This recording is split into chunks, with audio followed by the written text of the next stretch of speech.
right, Cal Banyan with Cal Banyan's Hypnosis, etc. with Meredith Locker. Back to you on calbanyan.com. If you're watching this anywhere except calbanyan.com, you want to go there right now because right below this video is all the extra texts, tips, links, and sometimes product specials that you want to take a look at to add full richness to your experience. How you doing, Meredith? I am doing so great, Cal. Thanks for asking. Man, I tell you, we're just having so much fun.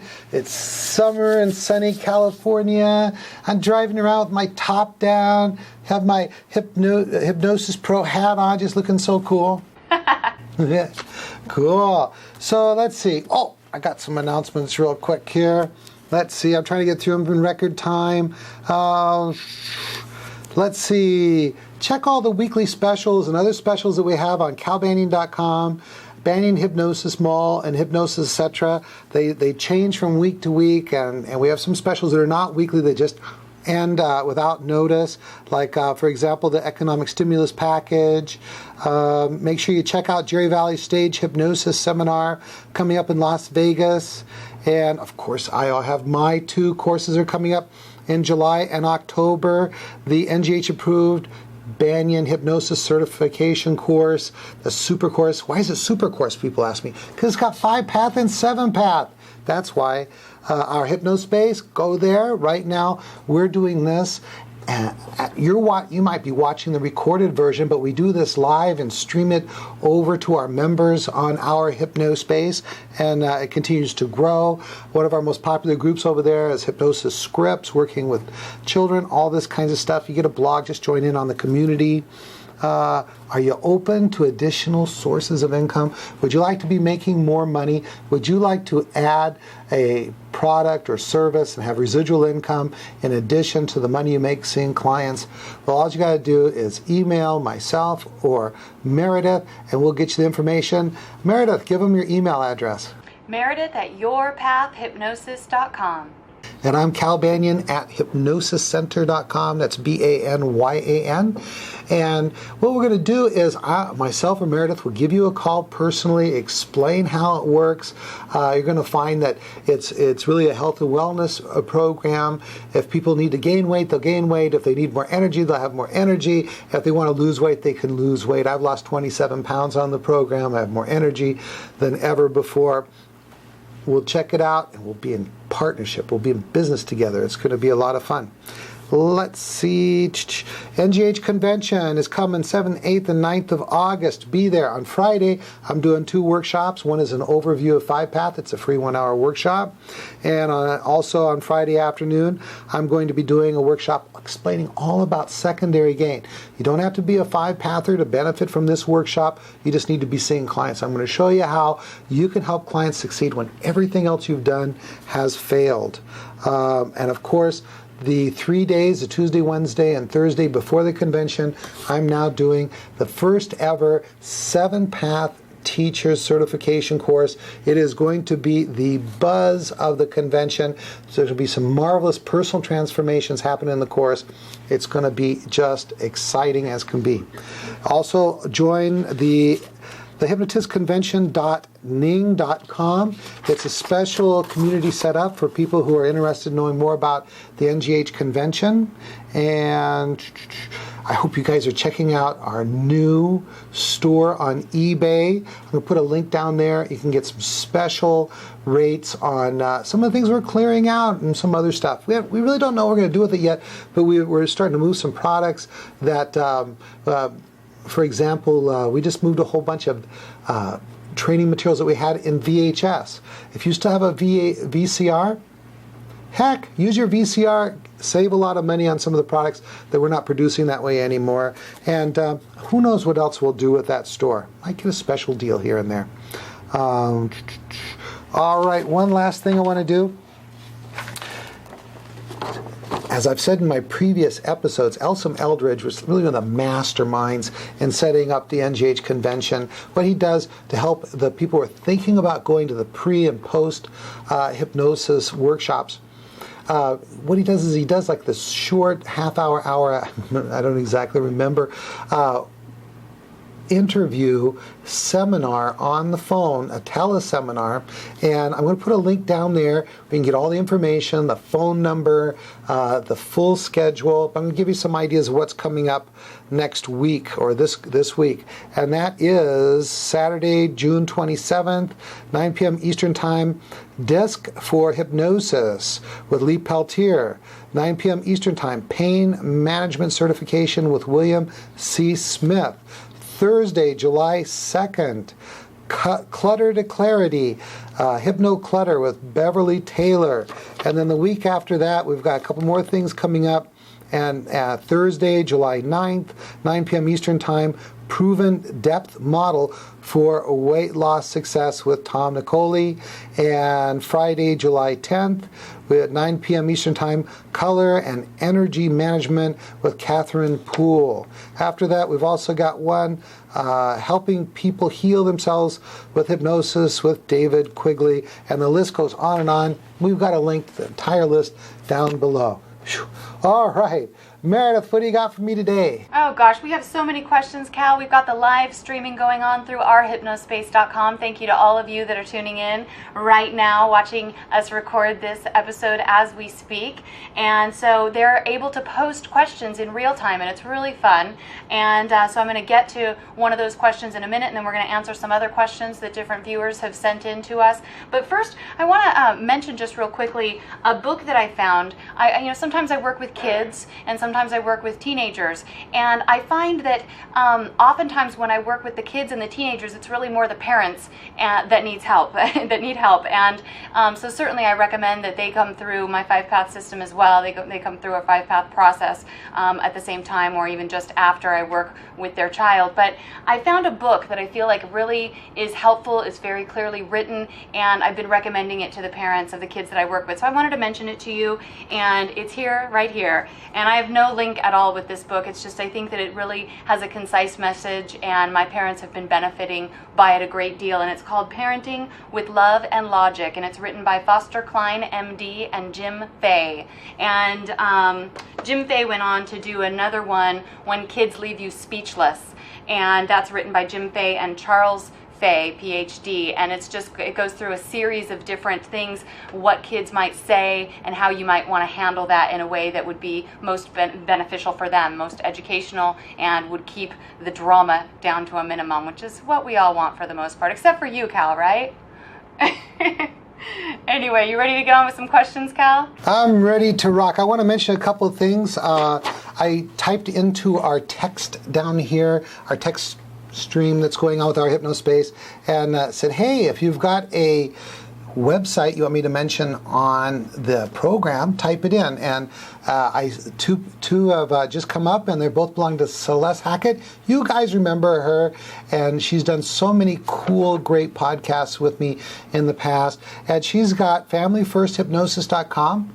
That's for sessions. And also, she's a CFI, Certified Professional Hypnosis Instructor. She can teach my courses in Texas. And the other website for information about her courses are Dallas Hypnosis Career Training. If there's any more, let's see, we just got another one typed in. It's because they scroll off the screen, so they might have put them in and scrolled off my screen. But I see hypnose-behandling.dk. Now that's hypnose-behandling.dk, and that is Pia Gemmer's website for Denmark. Okay, that's it. Fire some questions at me. Beautiful. Well, nice segue there, Cal, because Pia has a question. She wants to know, what do you do when a certain doctor doesn't want to sign a referral for a particular client? How do you handle that? There's two ways you can handle it that I've had a lot of luck with. One is go back, return to the doctor with another slip of paper that says, would you be willing to say that it is not contraindicated? Now, what does that mean? There's a difference as far as level of responsibility on the physician's part, and that is, if they say, I'm referring this client to you, they're taking on a higher level of responsibility for what you do than if they just write down, hypnosis is not contraindicated, so it should be okay. And so they're not really taking any as high a level of responsibility. And gosh, any doctor should realize that, gosh, hypnosis doesn't, as I'm saying, I'm thinking, the problem with doctors is mostly they have the same fears and misconceptions about hypnosis as the general public. I mean, being trained in hypnosis is not a part of medical school, but maybe you can educate them a little bit and get at least a statement of not contraindicated. Now, the other thing you can do is we should be developing relationships with physicians, counselors, psychologists, psychiatrists in our area, and then when one physician won't make the referral, then you can send your your potential client to a physician that would make the referral if you live in an area where a referral is required. And if you live in one of the states or in a country where it's very difficult to practice, I recommend you get in touch with the National Health Freedom Organization, and they can really help you from a grassroots level, get in contact with the people in your area and change the laws where you're at.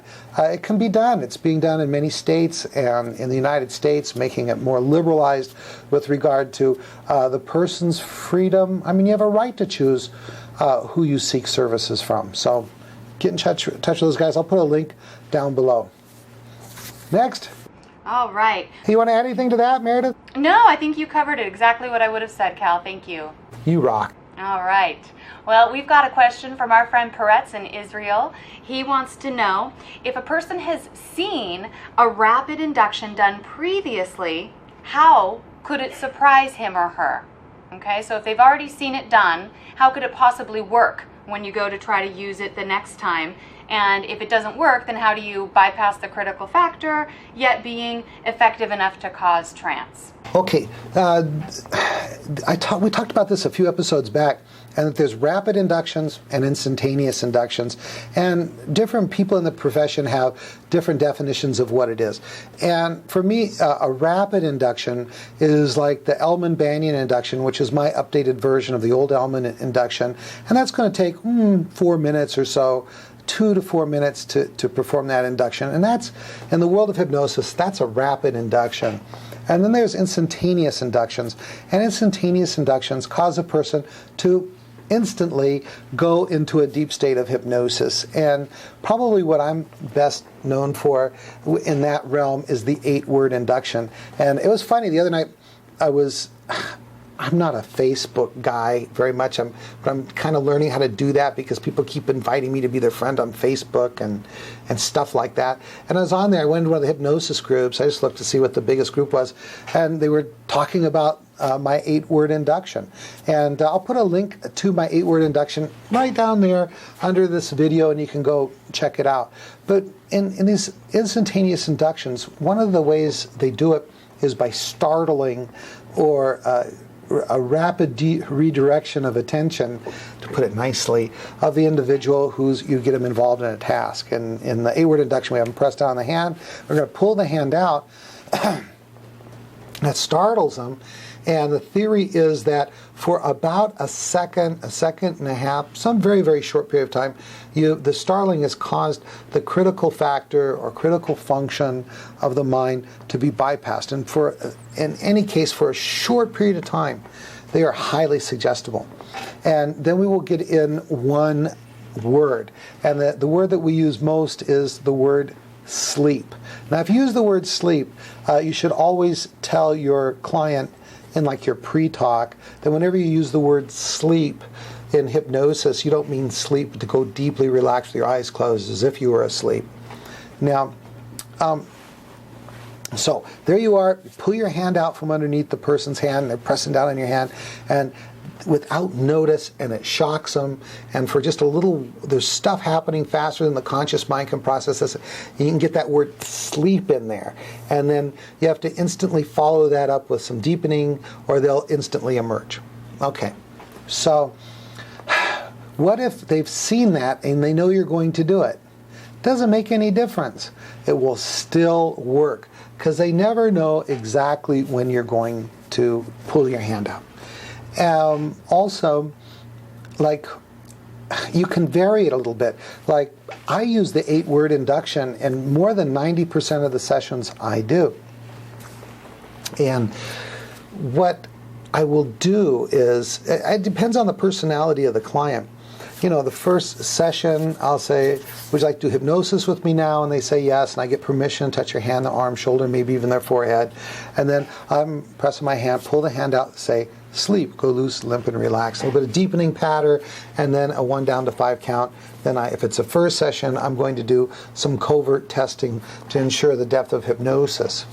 Now, the next session, if the person is a person that's just, they're like, man, they're just ready to go. I mean, they go, hey, would you like to do some hypnosis with me now? And they say, yeah. They plop in the chair, and they're just so ready. And I say, well, you know what we're going to do? Press on my hand, close your eyes, and boom, just pop them right in. But if I think they need a little bit more than that, if they need a little bit more kind of startle effect, then what I'll do is they're pressing on my hand, I will either rush the pulling out of my hand or make it stay a little bit longer. So like if I go press on my hand, close your eyes, sleep, go loose, limp, and relaxed. You see, that just adding 2-3 seconds, just all of a sudden they're wondering, when's it going to happen? And you do it.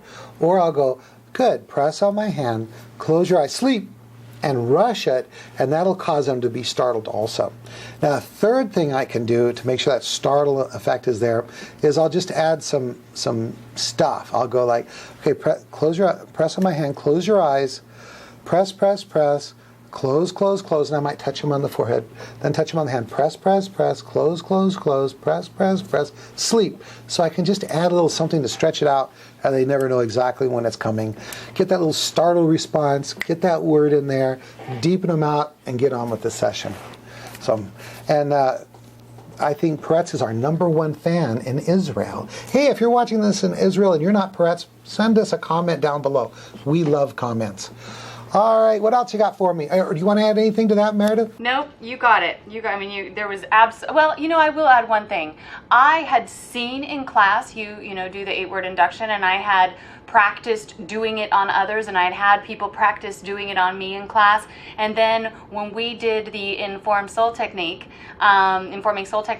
you actually used it on me, and it absolutely worked for me. There was, just to kind of speak as somebody who's had all of that experience and still had it work, it does work. So there you go.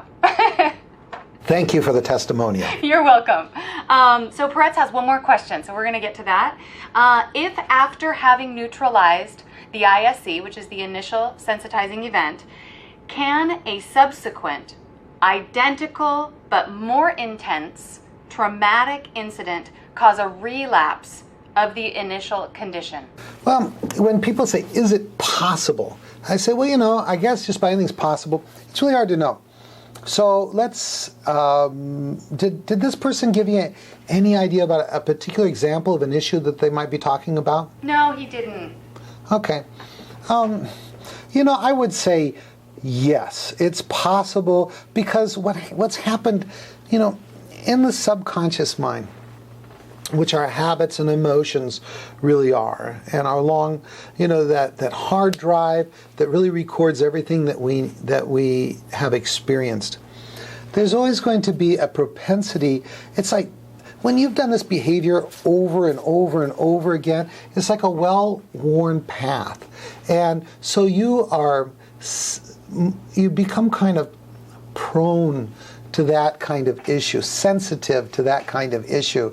And I suppose that if something happened after you've neutralized the ISE, initial sensitizing event, the first event that started the problem, and all SSEs, subsequent sensitizing events, which reinforced the problem, and you really neutralized it, gone through the other work that you can do, like phase 3 and 4, working with any anger, guilt, and really gotten rid of all the connections to that issue that could some later on in their life have them have an event happen that goes back? And I would say yes, because they kind of have that well-worn path in the nervous system, in the brain, in the subconscious mind that would cause them to be more readily likely to go back into that issue, especially if there's any secondary gain.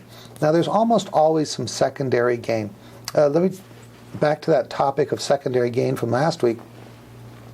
Secondary gain is anything that's going on now or now that would either reinforce or demand the old behavior.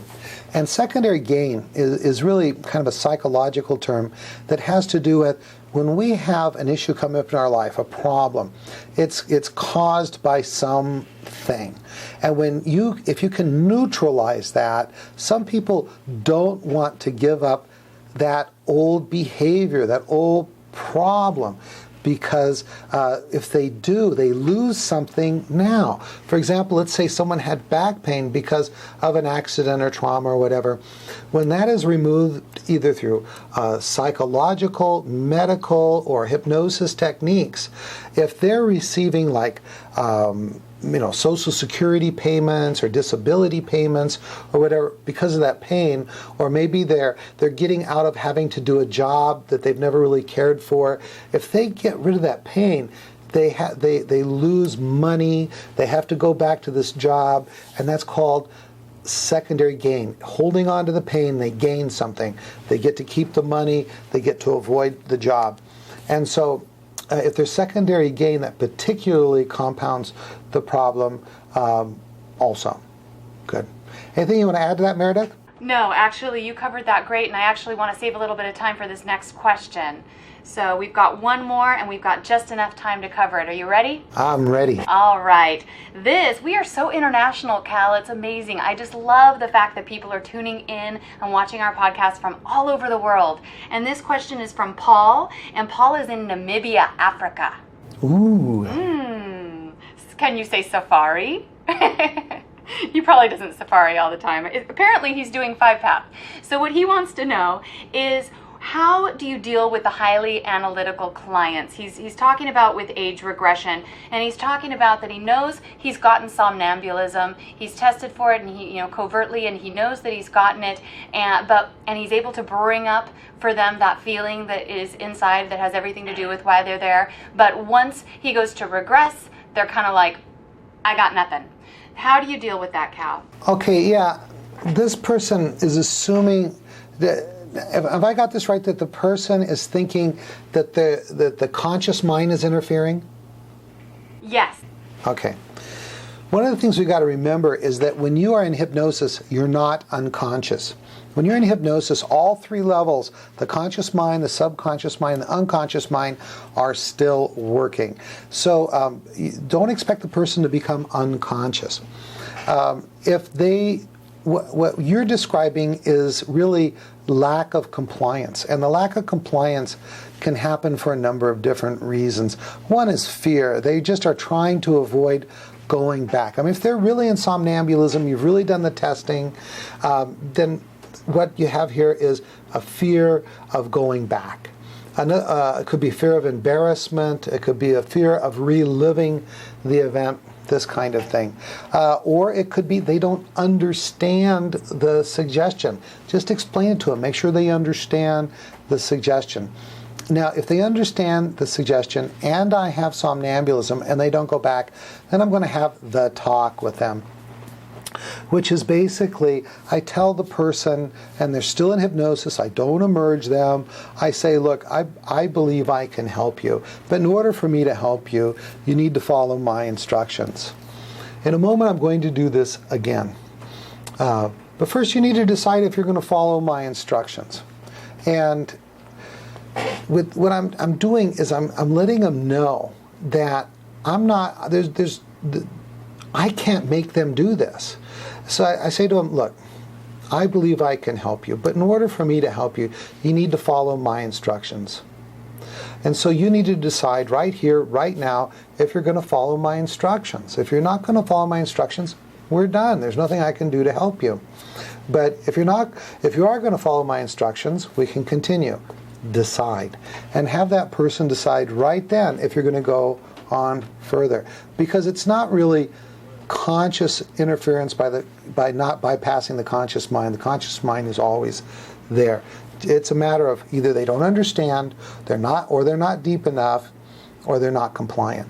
And if they are deep enough, as you said, you tested for somnambulism, and if you took the time to explain it to them, if they don't go the first time, say, make sure you understand. In a moment, I'm going to count from 3 back to 1. When I go back to 1, I want you to follow that feeling back to an earlier time you felt that way. Is that okay with you? Yes. Good. Here we go. 3, 2, 1. And then if they go, nothing's happening, then I would say, look, I'd really like to help you. I believe I can help you, but you must follow my instructions. Decide. And then I would move on. Now, I got to knock on some wood here. That approach has worked for me every single time.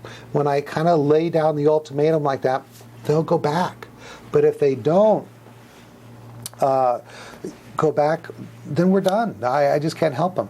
But so far, everybody has. So be firm. Be tough, a little tough love here, and it should work for you. Can't guarantee that it will. I mean, you got to really do it right. And once you say decide, you need to not say anything, because if you say something before they decide, you and your client have lost. You got to be firm here. You say you've got to decide if you're going to follow my instructions so I can help you. Decide. And so far, everybody's decided yes. If they decided no, I would say, good. Open your eyes. We're done, and let them go on to someone else. Anything you want to add to that, Meredith? Yeah, I think the biggest mistake I hear that people make when they give the talk is that they go on and on, maybe get a little nervous with that, feeling like it's a confrontational conversation, and a lot of people don't like that kind of experience. And so a lot of, hypnotists and hypnotherapists will tend to kind of draw that out and do a lot of explaining and a lot of, really kind of pointing out more of what they're doing wrong. And it's really important to keep it very succinct, very simple, and then wait for them to give you an answer. Perfect. Okay, how are we doing on time? It's time to wrap it up, Cal. Oh, I have a little message I want to send out here. If you're in Cuba and you're watching this, I want you to email me, because I've been trying to break through to Cuba for a long, long time. I have this little map, and it tells me everybody that, different locations where people are visiting the website. And Cuba I don't get any visitors from Cuba. I know Cuba's locked down, but I think you college professors, I know you have a hypnosis organization. I know you're sneaking me in somehow. Email me at calbanyan@hypnosiscenter.com, and I won't tell anybody, but I'd love to come to Cuba. What a great, fun place to go. And pretty soon it's all going to change. And I want to be there while still those old cars are driving around, and it's the way it's been for the last 50 years. It's going to be cool. All right, that's it. Give them your website. My website is yourpathhypnosis.com. Beautiful. This is Cal Banyan, Hypnosis, etc. Program, and I'm all mixed up still thinking about Cuba. Hypnosis.org, hypnosiscenter.com, our Hypnospace, so you can be part of the community. That's it. Cal Banyan signing off.